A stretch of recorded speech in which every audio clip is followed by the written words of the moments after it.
Best health packages up to 80% discount. Tirumala Diagnostics. తల్లి చనిపోయి 5 రోజులవుతోంది.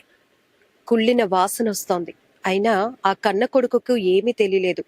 పైగా 5 రోజుల నుంచి ఈ తల్లి బిడ్డ ఎందుకు కనిపించలేదు అని పక్కింటి వాళ్ళకు అనుమానం వచ్చి తలుపులు బద్దలు కొట్టి లోపలికి వెళ్తే విస్తుపోయే దృశ్యాలు వాళ్ళ కళ్ళంట కన్నీళ్లు తెప్పించాయి. ఇంతకీ అమ్మ చనిపోయినా గుర్తించలేనిది ఏదో నెలల పసిబాలుడో లేకపోతే 2-3 ఏళ్ల వయసున్న కుర్రాడో కాదు.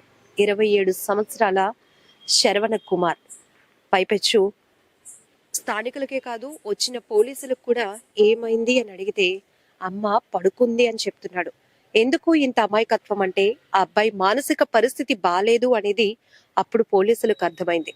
ఈ హృదయ విదారకమైన ఘటన ప్రతి ఒక్కరి చేత కన్నీళ్లు పెట్టిస్తోంది.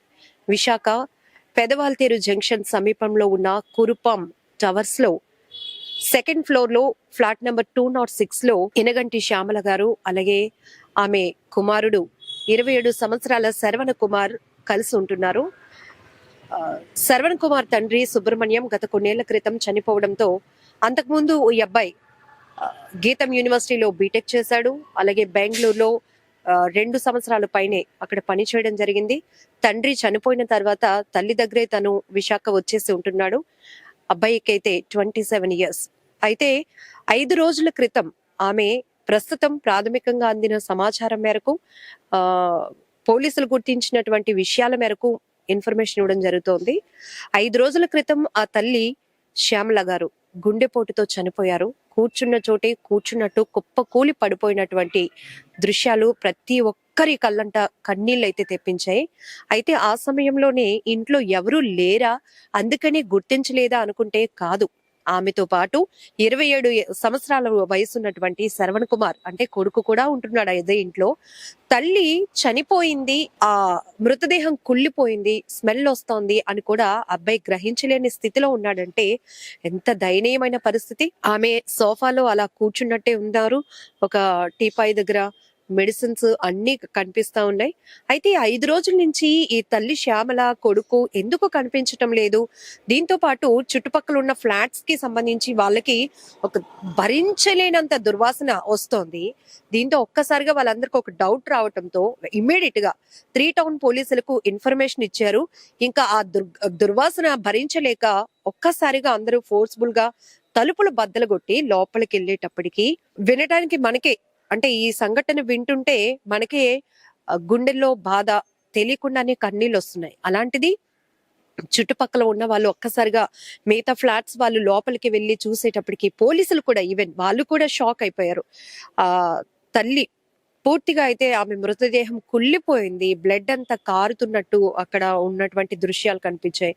ఇంకోవైపు ఆ అదే 5 రోజులుగా ఆ కుళ్ళినటువంటి తల్లి శవంతోనే అదే ఇంట్లో ఈ అబ్బాయి కనీసం బయటకు రాకుండా ఎలా ఉంటున్నాడు, ఎలా ఉన్నాడు అనేది ఇప్పుడు అందరినీ తొలిచేస్తున్నటువంటి ప్రశ్న.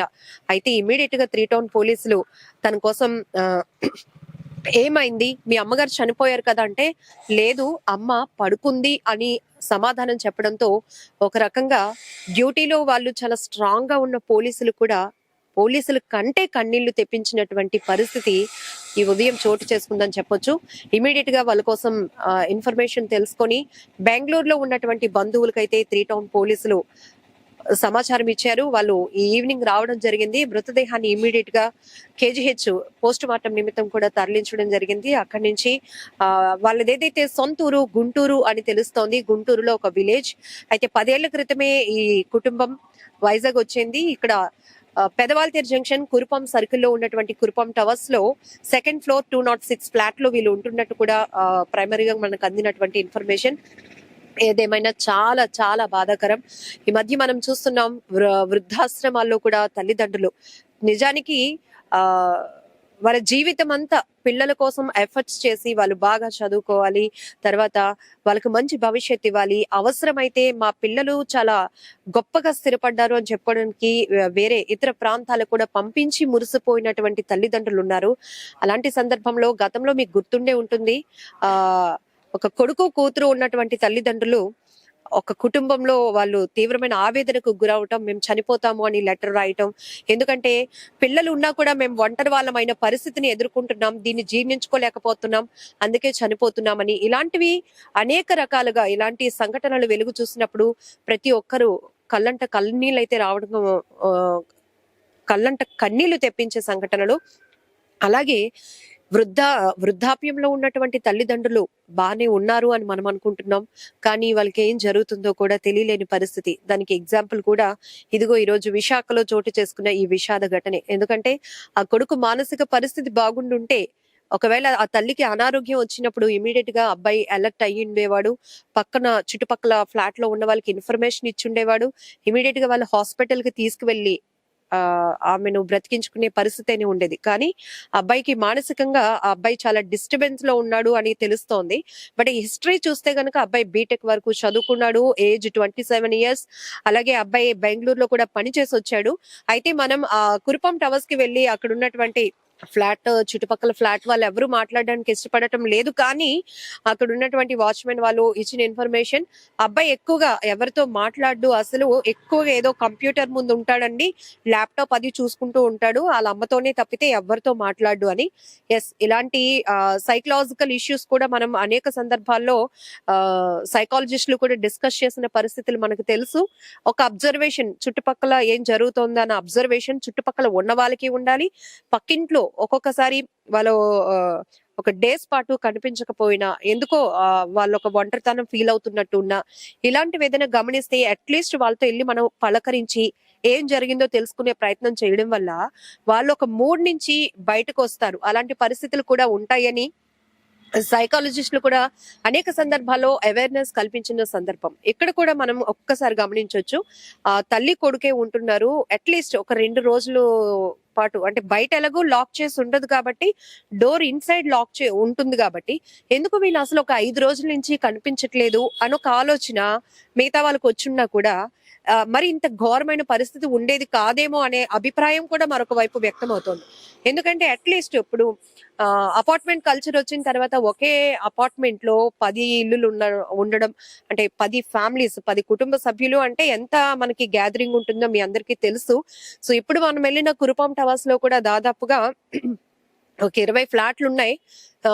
అంటే అబ్జర్వేషన్ లేకపోవడం, ఒక రకంగా చెప్పాలంటే వాస్తవంగా జరిగిన అంశాలు కూడా మనం జస్ట్ డిస్కస్ చేసుకుంటే తెలుసుకునే ప్రయత్నాలు, అంటే బయట ఏం జరుగుతోందో పూర్తి స్థాయి అవగాహన అవసరం లేదు. కానీ లాక్ బయట చేసలేదు, లోపల డోర్ వేసుకున్నారు. కానీ ఈ అమ్మ కొడుకు ఎందుకు బయటకు రాలేదు, ఈ తల్లి కొడుకు ఈ మధ్య ఎందుకు కనిపించట్లేదు, జస్ట్ చిన్న డిస్కషన్ ఆర్ చిన్న అబ్జర్వేషన్ ఉండున్నా కూడా 5 రోజులుగా ఆ తల్లి కుళ్ళిపోయినటువంటి మృతదేహంతోనే ఆ కొడుకు ఉండే పరిస్థితి ఉండదేమో. జస్ట్ మనం చెప్పుకుంటున్నప్పుడు ఇమాజినేషన్ లోనికి వెళ్తేనే అసలు అబ్బాయి ఎలా ఉన్నాడు, ఆ పరిస్థితిలో కుళ్ళిపోయినటువంటి తల్లి మృతదేహంతో ఉన్న అబ్బాయి హెల్త్ కండిషన్ ఎలా ఉండుంటుంది అనేది మనకు ఆలోచన వస్తోంది. ప్రాక్టికల్ లోనికి వెళ్తే ఆ దృశ్యాలు చూస్తే ఒకసారి మనం కూడా ఆలోచించాలి. ఖచ్చితంగా ఇలాంటి సంఘటనలు మళ్ళీ మళ్ళీ రిపీట్ కాకుండా ఉండాలంటే సొసైటీలో మన బాధ్యత కూడా ఉంటుంది.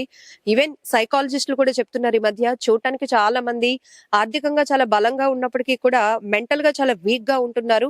ఈవెన్ పక్క వాళ్ళతో కూడా మాట్లాడే ప్రయత్నం చేయండి. వాళ్ళు ఇప్పుడు ఇంతే, ఎవరితో మాట్లాడరు, అలా వదిలేకుండా జస్ట్ ఒక స్మైల్ తో మనం విష్ చేయడం వల్ల ఏమవుతుందంటే అవతల వాళ్ళ స్ట్రెస్ ని కొంచెం తగ్గించే వాళ్ళం అవుతామేమో. ఇవన్నీ కూడా సైకాలజిస్టులు చెప్పే మాటలు మీకు ఒక్కసారి నేను రిపీట్ కూడా చేస్తున్నాను. ఏదేమైనా ఈరోజు విశాఖ కురుపాం సర్కిల్లో జరిగినటువంటి ఒక ఫ్లాట్ లో జరిగినటువంటి ఈ ఘోరమైన విషాదం ప్రతి ఒక్కరి గుండెల్లో కదిలించిందని చెప్పొచ్చు. నిజంగా ఎంత దారుణం.